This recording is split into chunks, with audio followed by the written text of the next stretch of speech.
shadow threatening the safety of peaceful worlds. An evil scientist who frightens children and is bent on slavery. A giant robot has seized the peaceful world and carried it off. Aloha's evil plan is to turn it into a huge private retreat for himself. Universal City Hall, here to help the people. Robert can do the job. Let's go, Robert! Jump and go!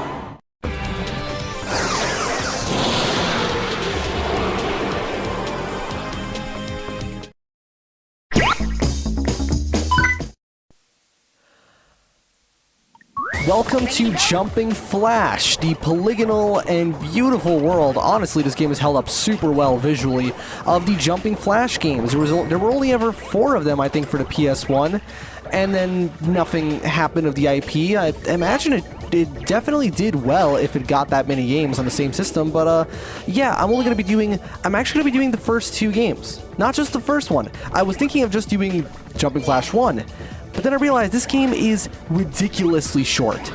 This game is only 6 levels, and it can be beaten in like 10 to 15 minutes or so. Every part is going to be 2 levels, right? Do the math. It's going to be a pretty short series if I if I do only the first game. So it's like, fuck it. Let's do both games. This is Jumping Flash 1, of course. We're going to be playing Jumping Flash 2 later. We're going to note some of the differences between them. But the main thing right now is finding that freaking pod. Oh, there it is. But something else caught my eye that I'm going to show off really early on, actually. And that is these things right here. These are the bonus stages. Let's go in. And now the game basically just becomes a very focused shooting gallery type game. And that's really interesting thing about Jumping Flash, because it's such an early 3D platformer. This was before Mario 64, right? That's what I meant in my Mario 64 DS video, where I very disgruntledly said that it's not actually the first 3D platformer, because it's the first 3D platformer of the kind that we understand to be a 3D platformer. But if you were to get really, technical here and talk about the first ever game to use polygon graphics using like the concept of jumping around, well, even this isn't the first.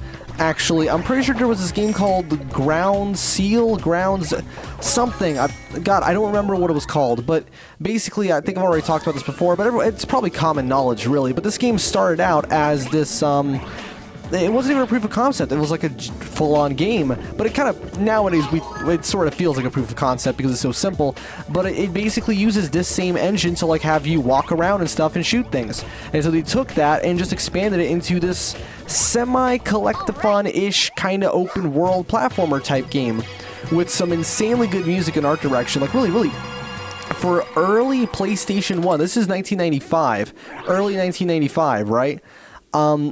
Considering that when this game was released, I still think it holds up ridiculously well in almost every aspect. The music, well, I mean, that aspect generally ages well, especially when you're dealing with CD quality audio.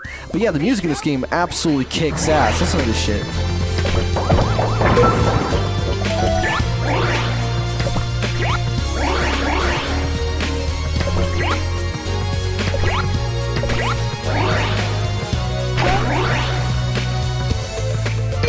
Nice. Yeah, and this is even one of my favorite themes. It gets way better later on. The Ice World has this mad fucking piano part. You gotta listen to that shit when we get there. That'll be in part 2, I think.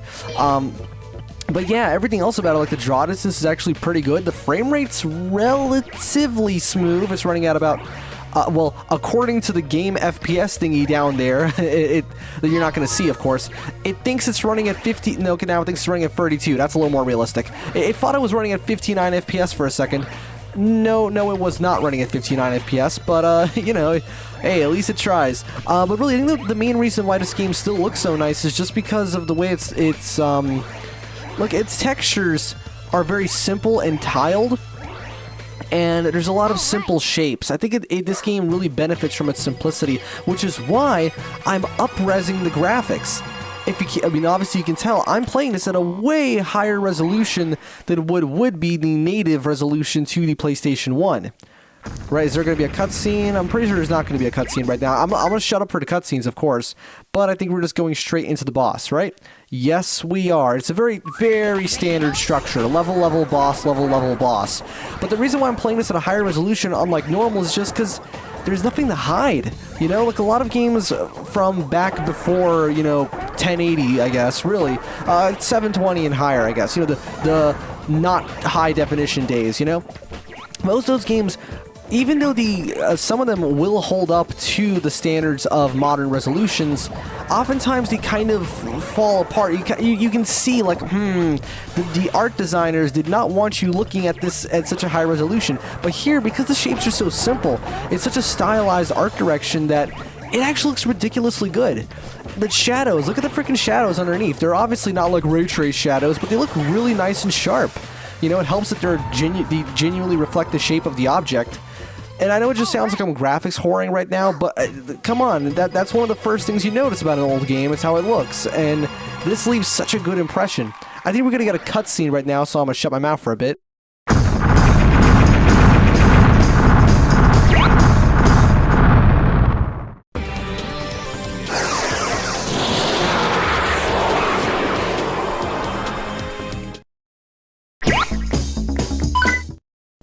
Okay, I thought there would be a little more of a cutscene, to be honest. I thought it would be like, you know, hey, Mr. Bad Guy is doing Mr. Bad things. You know, the guy with the Hawaiian shirt. God, the kind of fucking boss designs and villain designs they had back then were just... I mean, nowadays we have some pretty goofy-ass, stupid designs as well. Can I just say, it really annoys me when people unironically, like in the real world, say goofy instead of ass. Because the reason why YouTubers, specifically like Dashy Games, they used to do that, and still do, is because YouTube would get in a fit. YouTube would throw a fit if they actually used the word ass in their title. So they don't do it, because they want to have their videos seen by people, of course.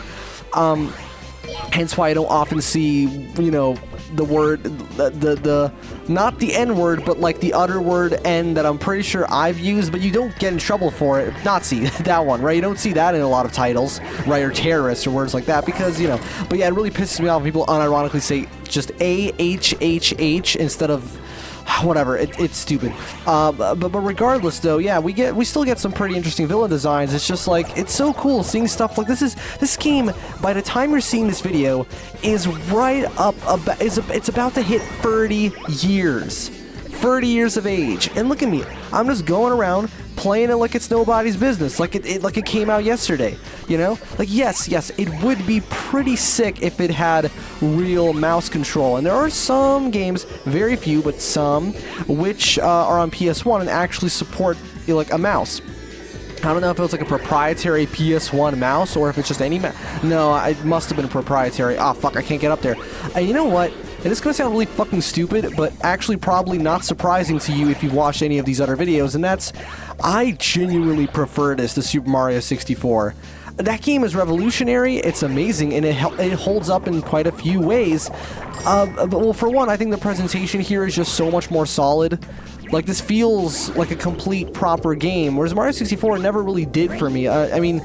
No, not in like a liminal space bullshit. No, I don't mean that. I just mean that, like, it's just not very polished, right? Play a lot of other games on the PS1, actually, and even some other N64 games, and they feel more polished. Where the fuck am I going? That's one thing, though. Because of this game's, like, semi-open structure, well, I mean, it's these linear levels, but you're not forced down any one particular path, which will change. You will see these different kinds of levels later on. I'm just trying to figure out where to go right now, which maybe that's not a bad thing, because if I instantly were able to get all the collectibles, I would probably be done with this episode by now, and that would be a very, very short episode, very unsatisfying. You know, there you go. That's another collectible. But yeah, oh, this fucking music. So, should I go in the bonus stage? I mean, I kind of sort of have infinite lives, because you know why?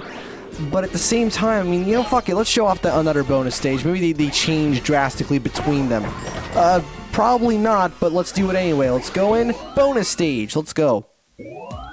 Oh, this one's a little different, true. You know what, they do this fucking dick move, there you go. I found out the hard way.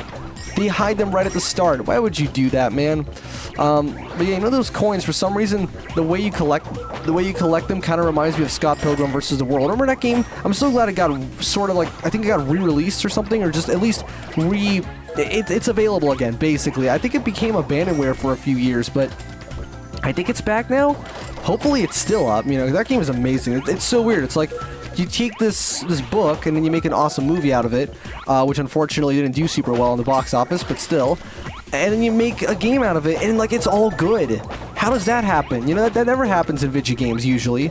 As of late, we have been breaking the shitty game movie curse. That's true, with some actually decent movies from what we've seen from Sonic and Mario and such. I haven't actually watched them, but I've heard a lot of good things about them. And you know me with my Sonic, I have no opinions on the Sonic movie. I don't care. He's a fucking game character. But his games are so automated, they might as well be movies. Yeah, that is actually a genuinely fair criticism towards Sonic's mainline modern titles. But enough about him. Then we're doing Jumpin' Flash, and what the fuck was I talking about? Yeah, the coins. They kind of remind me of Scott Pilgrim for some reason. Where the fuck is the final one? Really? That is the. Oh, of course. I really do wish the render distance. No, it's.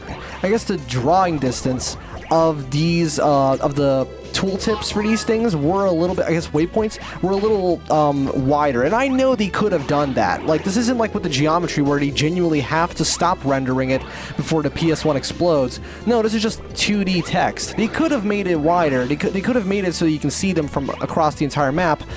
But I guess they could see the future and would see how oversaturated we'd become with games where that is in fact the case the whole time. So they were like, yeah, let's not do that.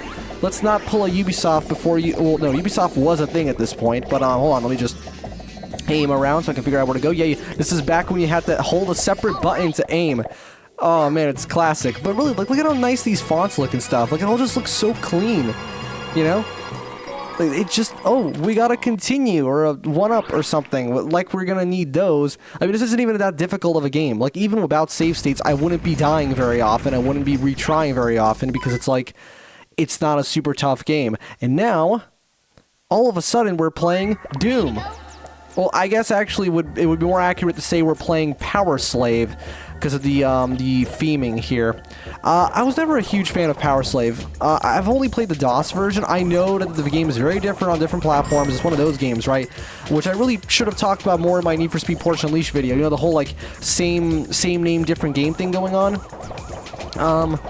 But it really makes you wonder, like, what if this game had received a PC release? I don't know.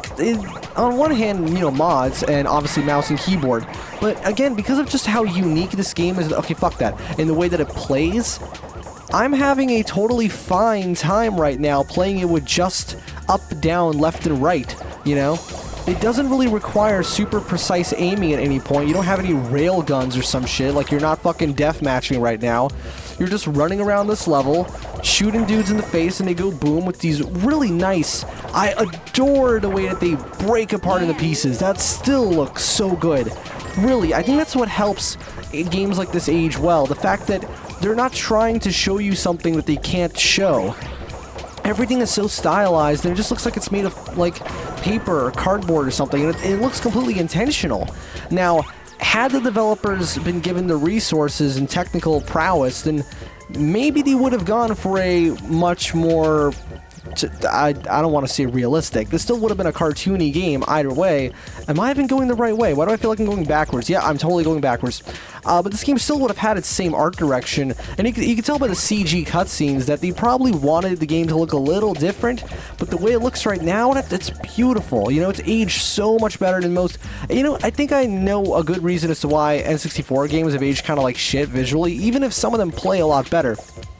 It's just because of the fact that with PS1, we're working with much simpler lighting, no texture fill. Can you seriously fuck off? Oh, wait.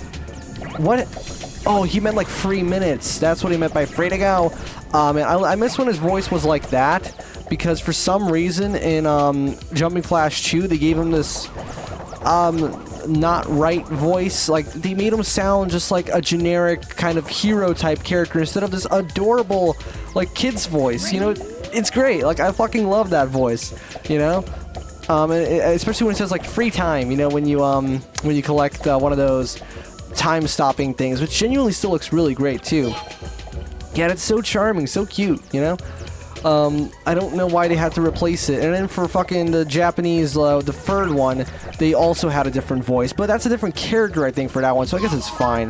The Japanese one's great, too. It's so cute hearing that Japanese voice acting. It's just, it has a way of, like, being so childish and adorable. And yeah, we're coming up on the end of the second world. I almost want to keep going. Like, I almost want to make this a, like, you know, beat. Actually, wait, come to think of it. No, yeah. That would kind of be weird. Because then I would definitely go over time if I went and completed one more world. I don't want this to go over time. So I think this is going to be the end of this episode, but obviously we're going to have quite a few more because I'm doing both this and Jumping Flash 2 because they're just such short games. Unless it turns out that Jumping Flash 2 is actually like a million hours long. No, it's not going to be the case. Come on. It's a 1996 PS1 game, which also came out in Japan. It also came out before Super Mario 64, which is just, wow. You know, but here's the thing, Mario 64 didn't revolutionize the concept of a 3D space. We've had that since the early 90s. It revolutionized just the way that we play these kind of games, you know? This is fundamentally just another 2D platformer, just happens to be in 3D. But still, it's just really well executed, really fun. It's very free-flowing, has a great sense of... Oh god, wait, are we going to another cutscene? No, actually we're not. Okay, here's what I'm going to do. I'm going to skip this cutscene in editing. And pause. I'm going to show you guys the cutscene that I'm about to re-record now because I skipped it, obviously. And I'll see you guys in part 2 of Jumping Flash, where we'll be tackling the next 2 worlds. Then there will be only another 2 left because that'll be the whole game. And then we'll do Jumping Flash 2. So I'll see you guys then in part 2.